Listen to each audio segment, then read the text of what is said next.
Good morning, ladies and gentlemen. Good morning, learners of Free State. I am Chaka, the subject advisor for Free State in Motheo for Life Science. I'm here to come and revise some of the key points for paper 2 that will be written at the end of 2021. We can now start. We start with the first thing that we are going to start with is the format of the question paper.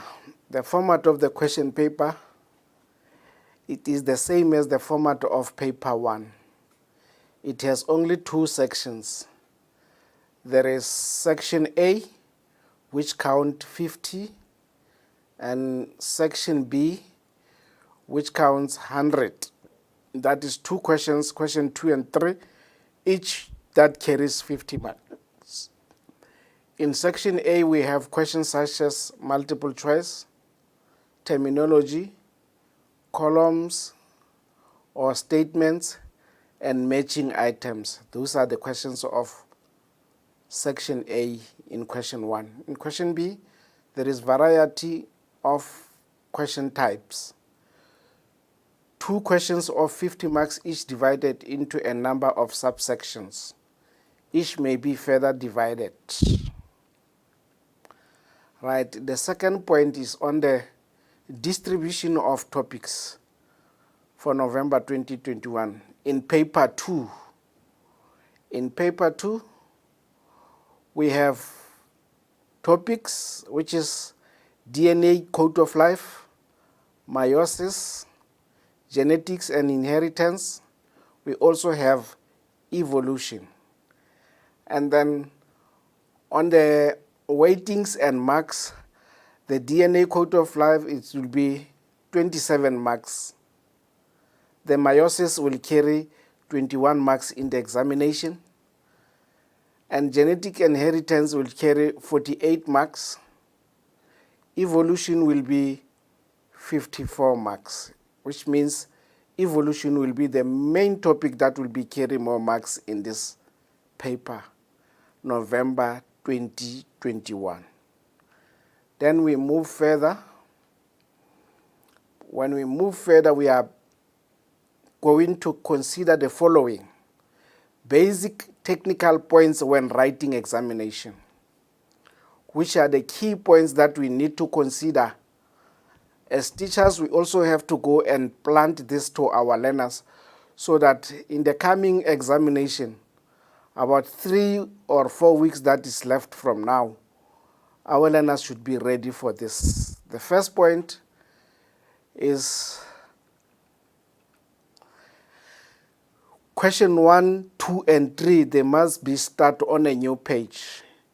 It has been a tendency, even now with my colleagues in Motheo here, when we were revising the cluster moderation, marking cluster moderation, we had a serious problems with learners writing questions. In question 1, learners are writing subsections as a question, starting it on a new page. Others, they simply write question 2 under question 1. So teachers should stress, colleagues, let's stress that learners should know each and every question should be written on a new page. There are 3 questions in paper 2. There is question 1.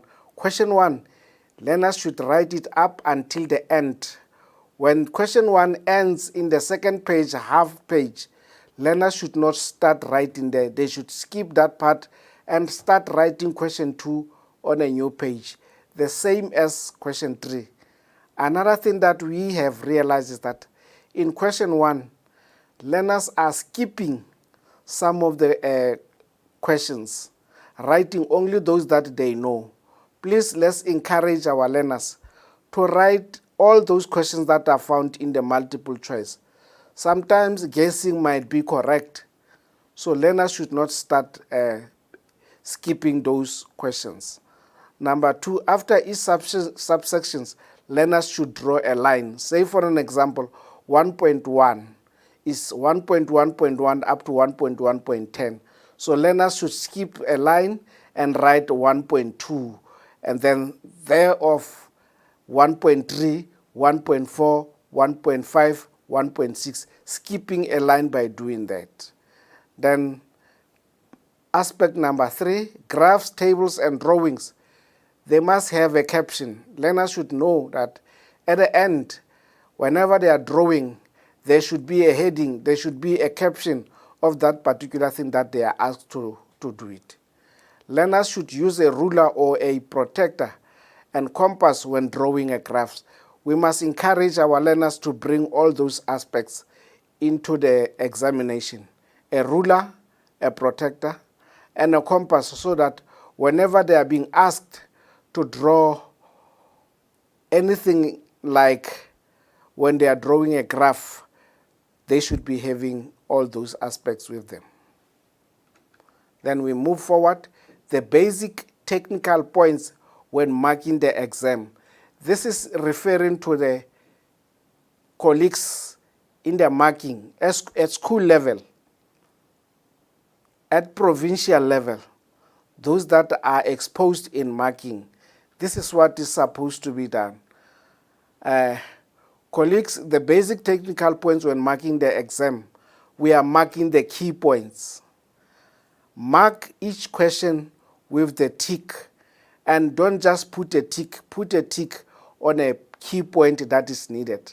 Looking for an example, it protects the body from further injury. The key point there is the body. We should not mark like we did in the second one, where they say it protects the body from further injury. Then at the end of a sentence, we mark a tick. In that case, we are not marking according to a key point. We are just marking the statement, which doesn't give a sense of what was the key points in that particular answer. And then we come to the basic technical points when marking exam. Mark each subsection and allocate the marks at the right. 2.4, 2.4.1, the answer is reflection. There is the answer. It carries 1 mark. 2.4.2, it protects the body. The tick is on the body, and then there is the mark. There is the mark that is also needed there. And then 2.4.3, the answer is 2. The learner might write it in that way, or this as a 2 as a figure. And at the end, on your right side, if you look at it, from each and every section, it means question 2.2, 2.4.2, 2.4.3, there are marks that are allocated at the end. Then at the end, which is the last one, which is 2.4.6, you still allocate the mark, but at the end, you count all the mark, you have your subtotal there, then that is the right way of doing it. And then mark each subsection and allocate the marks at the right, like it is indicated there. You allocate the mark 2.4.4, the mark is 2 marks. There is the mark, it is also indicated there. And then basic technical points when marking the exam. Write the total of each sub next to the question or at the end of the subsection. Write the total in front of the learner script. After you have added all the subsections, you write the total in front of the learner script. For an example, 44 out of 100.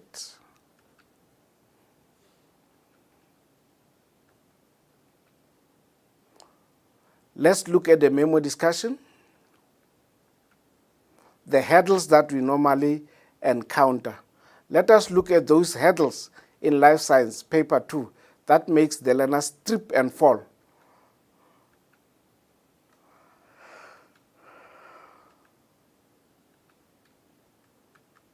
Right, we look at the DNA code of life.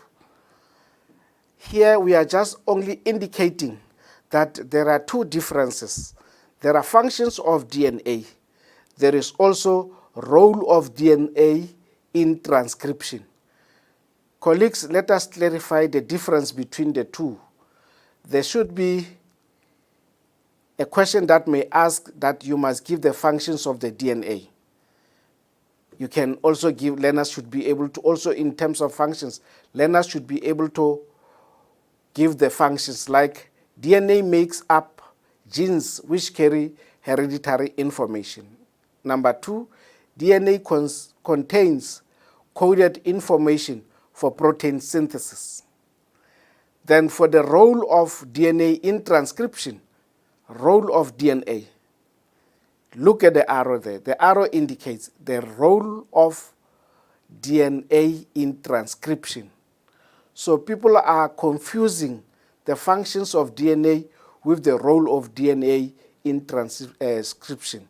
Right? The role of DNA in transcription, one string of DNA molecule acts as a template on which a complementary mRNA is formed. So we should clarify the two differences between the two functions of DNA, the role of DNA in transcription.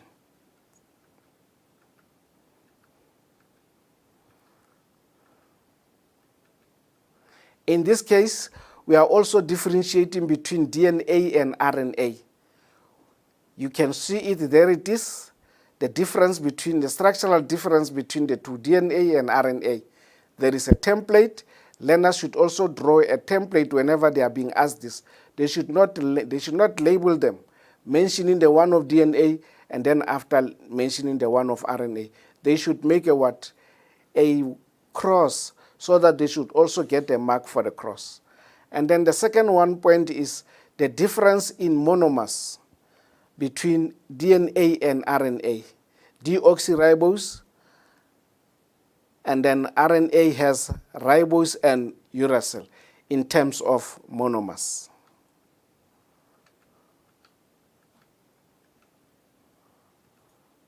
Right, DNA replication. There is a specific way and sequence in answering. In this case, this one, it also appears in the examination guideline. Learners should write it as it is. Learners should not be able to write it in their own explanation. It must be like the way it is, straight from the examination guideline. The double helix DNA unwinds, the unzip or hydrogen bond between the two strands break to form two separate strands. Both DNA strands serves as a template to build a complementary DNA using free DNA molecules results into two identical cells. Right? In DNA replication, what must we know? When in a cell cycle it takes place, where in the cell it takes place, how DNA replication takes place, names of enzymes are not required. The significance of DNA replication. So as I've explained this one, it is the same as it is in the examination guideline. Right? The transcription, look at the keywords. These are some of the things that we should encourage our learners to be able to mention them. They should also do those things and also take them out from their examination guideline as it is. They should try and remember all these key points that have been written in a red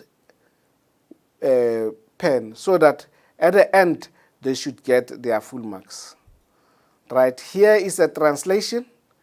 In translation, we also explain, we have highlighted the most important things in red that learners should be able to quote them, that learners should be able to mention them.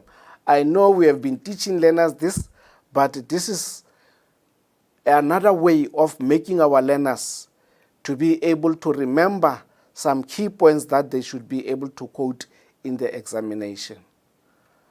Right, we look at DNA profiling. Under DNA profiling, these are the 3 steps that we need to look at we should look at the DNA bands of the baby. We look at the DNA bands of the baby. Number one. Number two, identify all DNA bands that are common with that of the mother, which is the second one. Right? The last one, learners, as the last step, they should be able to do the following. If all the remaining DNA bands of the baby correspond with that of one of the males, then the male is the father. So we should also encourage or train our learners before they write examination that this is what they're supposed to follow whenever they are tracing the father's baby. So we look at that.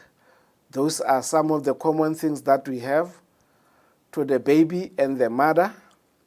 And then at the end, we are going to compare this with the father. And then learners should be able to identify those common characteristics. Then we come to the meiosis.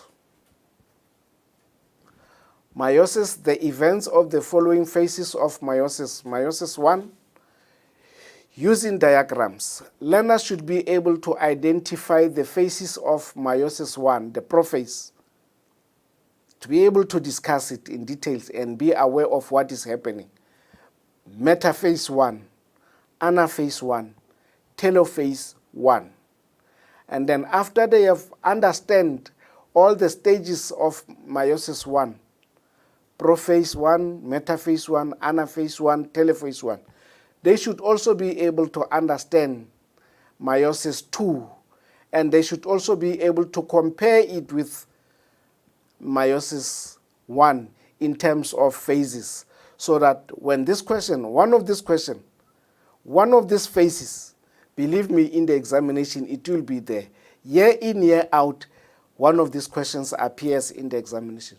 So our learners should be able to be taught, to be able to explain each and every phase of meiosis 1, as well as meiosis 2, and also be able to compare the stages that they see in front of them and predict what will be the situation if maybe it was in meiosis 2 under anaphase 1.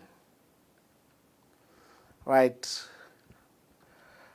Meiosis, again, learners should be able to understand the importance of meiosis. These are the importance of meiosis that we are having. So the importance of meiosis, production of haploid gametes, the halving effect of meiosis overcomes the doubling effect of fertilization, thus maintaining a constant chromosomes number from one generation to the next. It also introduces genetic variation. These are the importance. Learners should also quote those ways that are being underlined.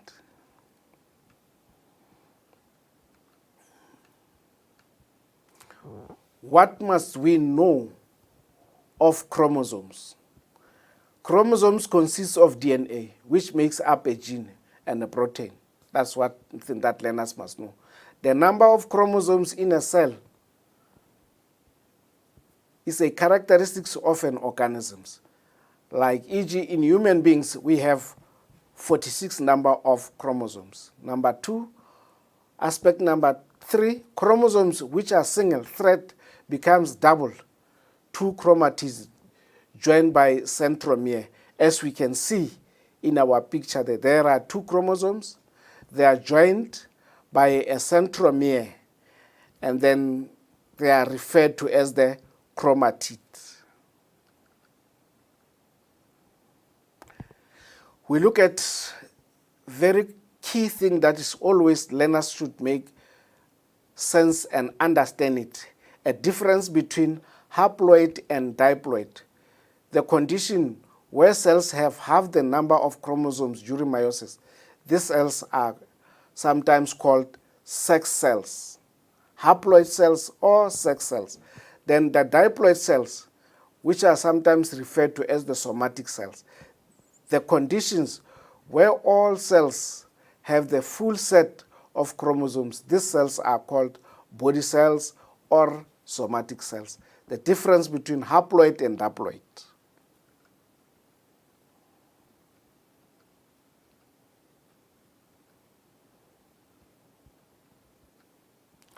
And meiosis, genetic variation, the crossing over. There is the structure of the crossing over. There is the explanation of the crossing over. Year in, year out, as I was looking also in the question paper of 2020, the question of crossing over was still an issue. It was there in the examination. If you can practice again using that question paper of 2020, please let's go and look at it, which will also be able to assist our learners in terms of crossover between non-sister chromatids and non-sister chromatids. In other words, learners should be able to understand the stage of crossing over in meiosis. And then here, the random arrangement of chromosomes at the equator. There they are at the equator. They have paired themselves at the equator. Even that one, learners should also be able to understand it. We come to genetics, which is another part that carries high marks in the exam. Genetics and inheritance, it carries 48 marks. And in this case, we look at genetics. What are the key things that we start with in genetics? Learners should be able to draw monohybrid cross and the dihybrid cross, but under dihybrid cross, they are only answering questions that are being subdivided. But in monohybrid crosses, there are questions, there are statements that are being given to our learners. So teachers are always asked to make as many examples with our learners in terms of the monohybrid crosses. Types of dominance, learners should be able to explain 3 types of dominance: complete dominance, incomplete, and codominance. The other part, which is also very important, is the blood grouping and paternity testing. Under blood grouping, learners should be able to understand and make a sense out of the crossing of blood grouping. How do we write, where do we write a capital, where do we write a small letter in terms of that. The other one is sex determination, the sex-linked inheritance, and also the pedigree diagrams, which are also all these things that I'm reading under genetics. Believe me, they are always there in the examination. They need a thorough revision in terms of what they're supposed to be done. Then we come now to biological terms in genetics. Biological terms in genetics. Colleagues, we are appealing that please let's give our learners as many activities on definitions as we can, especially under genetics. Learners should be able to define what is a chromatin, what is a chromosome, what is a gene, what is an allele, phenotype and genotype, dominant and recessive allele, the homozygous, which is pure breeding, and the heterozygous, which is hybrid, monohybrid cross and the dihybrid cross. Please let's give them some activities, a range of activities under genetics. Then we look at the relationship between the chromosomes, DNA, and a gene. Learners should be able to look from the nucleus in a cell. There are chromosomes that are found in there. And then they should know what is a chromosome. They should also know that in a chromosome, there is a small portion of a chromosome that is being taken by what? By a gene. And that gene, it is found in what? In a chromosome, DNA. And then we come to the genome and karyotype. Genome and karyotype. This is one of the questions that is always also there in the examination, that learners should be able to understand it and answer questions based on it. If I remember very well, in Moteo here, we once show our educators as well as our learners some 3 questions, basic questions, that need to be understood under karyotype. Then there are 3 spots, the bullet there that says the mapping of the position of a gene in all the chromosomes of a human, the number and the shape, the arrangement of all the chromosomes in the nucleus, a somatic cell. So learners should be able to know this. A gene number 3 on a chromosome number 4 is responsible for a particular characteristic. So learners should be able to identify that.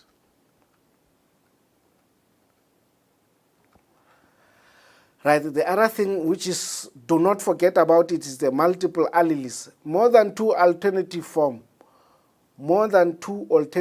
form of a gene at the same locus. Example, blood groups are controlled by 3 alleles, namely I capital and A capital, I capital, B capital, and small I letter.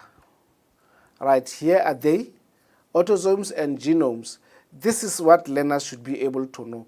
Homologous chromosomes pair, 1 from each parent, 1 into each gamete. The autosomes, chromosomes pairs 1 to 22. And then genomes, chromosomes pair 23. XX for a female and XY for male.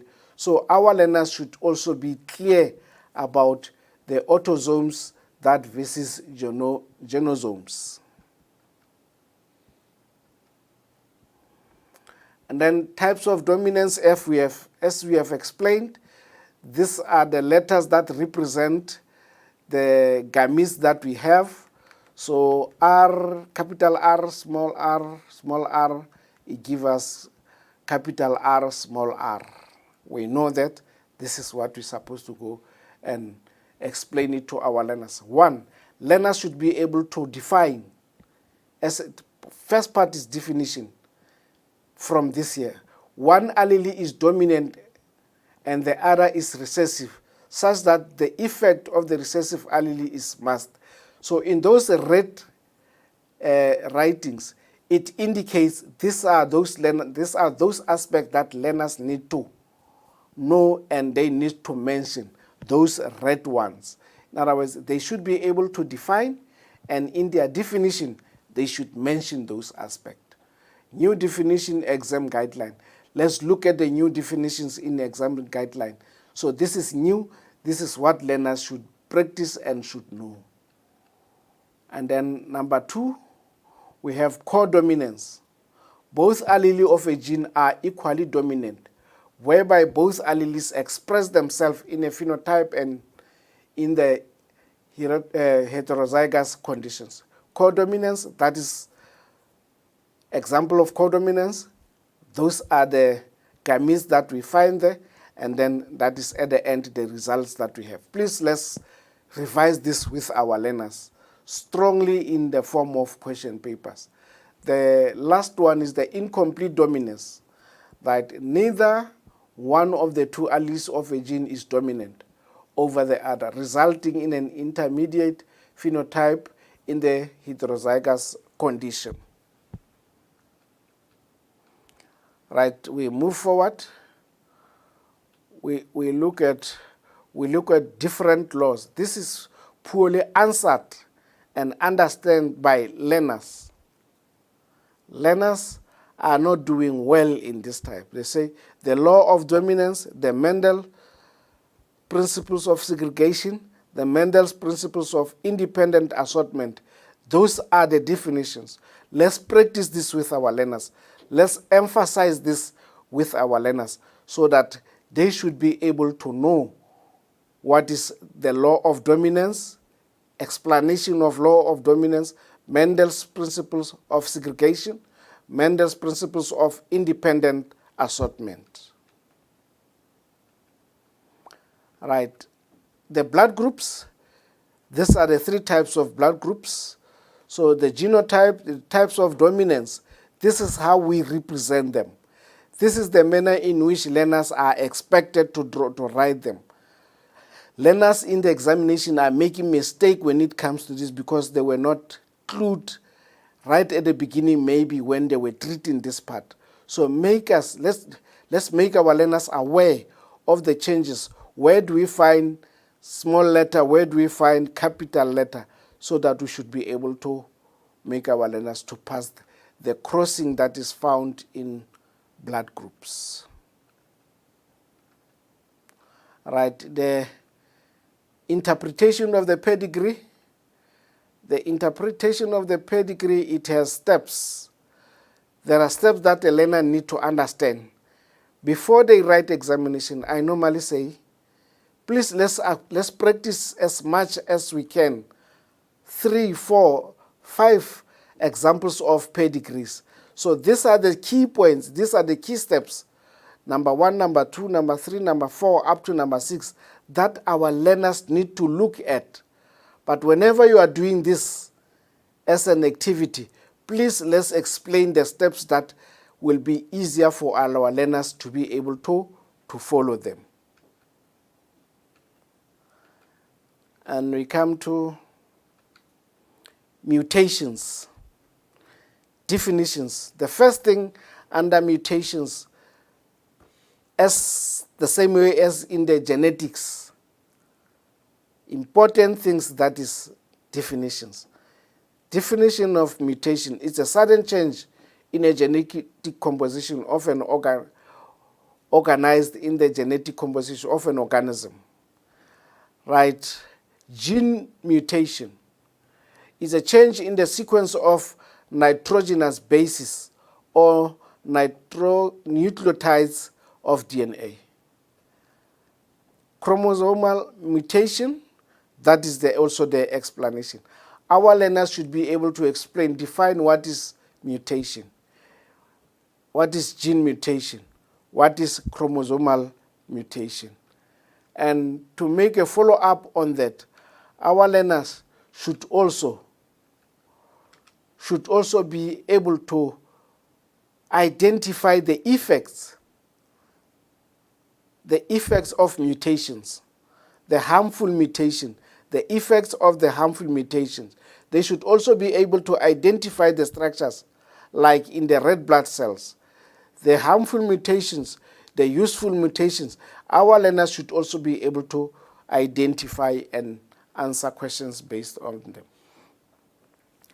We come to the genetic engineering. Under genetic engineering, biotechnology, these are the steps that we need to follow. As we have been doing it throughout in the year, our learners should also be able to follow this particular sequence, 5 steps, so that they should be able to see the genetic steps that we found in genetic engineering, biotechnology. So up until the last one, in the number 5 there are arrows that indicate that. So let's start by indicating the steps to our learners, then at the end we can come up with questions based on that. And then the cloning. Just to make a brief outline of the process, this is the story of the dolly of one of the question papers that we have in the past 2 years back. So learners should also be able to know the process and what is happening in that process of cloning. Colleagues should make a brief outline of the process to our learners. If you have a picture like this, go through the picture, show your learners this, so that at the end, when we go there and make a mapping in terms of what will happen if this one is cloned with this one, your learners should be having the basic points from this first explanation that we have. It also indicates there are notes that are there that clarify everything that our learners should be able to follow and answer questions. And which is also a problem to learners. In the exam, in paper 2, learners don't ask. Learners don't get full marks on this. We come to the last part, which is the evolution. Under evolution, we look at evolution, we say the main thing that we need to know under evolution is a biological evolution. Learners should be able to understand and define what is biological evolution, because it is also one of the biological terms that appears in the examination. We start up there. Learners should also know the evidence for evolution as it is in the examination guideline. Those are the 1, 2, 3, 4 bullets that learners should be able to know under what? Under evidence of evolution when they are supposed to mention them, because in the exam they sometimes say they should mention them. Variation, the role of variation, the sources of variation. And we start on the left, we start with, under evolution there is evolution theories. Learners should be able to know the theories of Lamarck. Learners should also know the theories of Darwin. Learners should also be able to compare the theories of Lamarck in terms of the giraffe and Darwin. That slight difference of long neck and short neck, they should also know what was the idea, what was the explanation of Darwin about the giraffes, and what was the explanation of Lamarck on giraffes theories. And also, learners should also go through the graph that is also found in punctuated equilibrium. Right, definitions. We come to the definitions. These are the definitions that are always appearing in a column in biological terms, where learners need to understand this. Learners need to know, to define what is hypothesis. Learners need to know what is theory. Just at the beginning of evolution, that's where we come across these ones, especially the hypothesis, the theory, the species, the population. Then also under continuous variation and discontinued variation. Those ones, learners also need to know the difference, need to be able to define what is continuous variation and what is discontinuous variation. They should also be able to explain it, that discontinuous variation characteristic only has 2 alleles which can produce 2 phenotypes. They should be able to know this. They should explain them and understand them and quote it as it is in the examination. The evidence for evolution. Under evidence for evolution, we have fossils, biogeography. Fossils, there are the fossils that we have there of the fish and all the other animals and plants. And then biogeography, evidence for evolution under biogeography. You look at the ostriches, the one that is found in South Africa, in Africa, and in Australia, in New Zealand. In other words, biogeography has caused them to be different from each other because of the environment that they are found in. Modification by descent, homologous structures, also those ones. Genetics, now evidence for evolution, therefore, fossil record, biogeography, modification by descent, and genetics. Right. Types of variation. These are the types of variation that learners need to know. A review of the contribution of each of the following to variation that exists amongst individuals of the same species. The meiosis, a crossing over, random arrangement of chromosomes, mutation, random fertilization, random mating. Types of variation, continuous variation and discontinuous variation. Those are the types of variation that learners also need to know. And then under types of variation, we have continuous variation, discontinuous variation. This is what is happening. This is what learners need to know. It will be either in a graph form or it will also be found in a graph. Where do we find it? In bars. So learners should be able to identify it. Those characteristics where there is a range of intermediate phenotypes, e.g. the height. right? Ideas on evolution. Ideas on evolution in the order of their origin are as follows. Lamarckism, law of use and disuse, law of inheritance of acquired characteristics. These are theories of Lamarck. Remember, he once said that there is a law of inheritance of acquired characteristics. If you see that guy being on a picture there exercising, it means the moment he starts having a child, he will also have, the child will also be the same way as the father. Right? Darwinism. Darwinism's theory of evolution by natural selection. You can see the two there that are being put on a cross. They did not succeed. At the end, they perished, and there was only one that survived, which were able to have leaves on the tree, and nature has only selected those who want to survive, which is natural selection. The punctuated equilibrium, we have the graph of the punctuated equilibrium. If you look at it, it's the same way like we have it in our notes, in our textbook. So this is also what learners need to understand under punctuated equilibrium, and also be able to explain each and every stage that we have there. Speciation through geographic isolation. Speciation through geographic isolation. Speciation through geographic isolation. This is a speciation that needs to be explained. This is one of the questions that also learners need to quote it.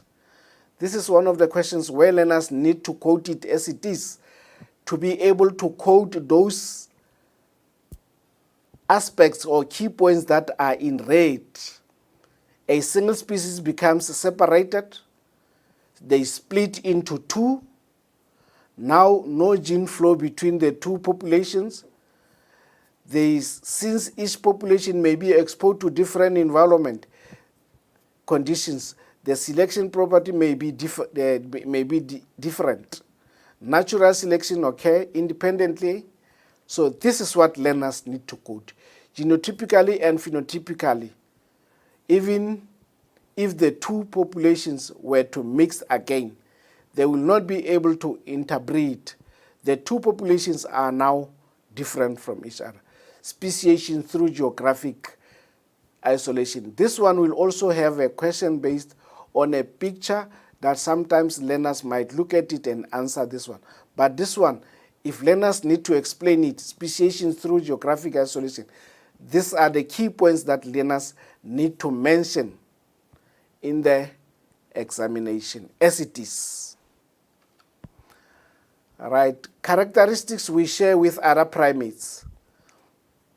There are characteristics that we need to explain that we as human beings, we need to share our characteristics with other primates. You look at number 1 up to number 14. Those are the characteristics that we have.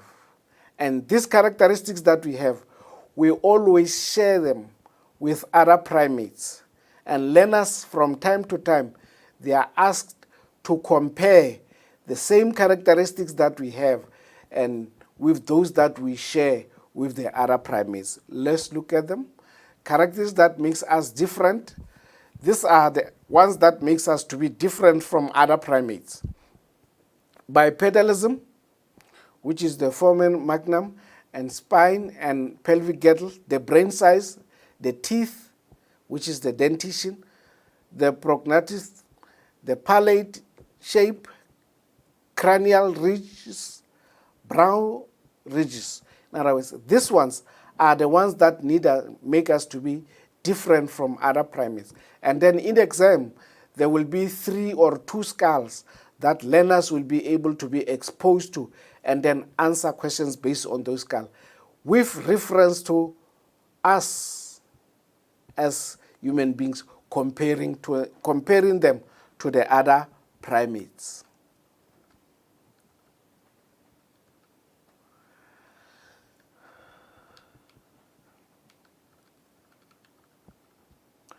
evidence for the out of Africa hypothesis. As stated in the examination guideline, learners should just take it as it is. As it is stated in the examination guideline. Those are the bullets. Colleagues should concentrate on those bullets. Forces found in Africa, forces found in Africa only, Homo habilis found in Africa only. Those are the types of organisms that colleagues need to make our learners aware of them.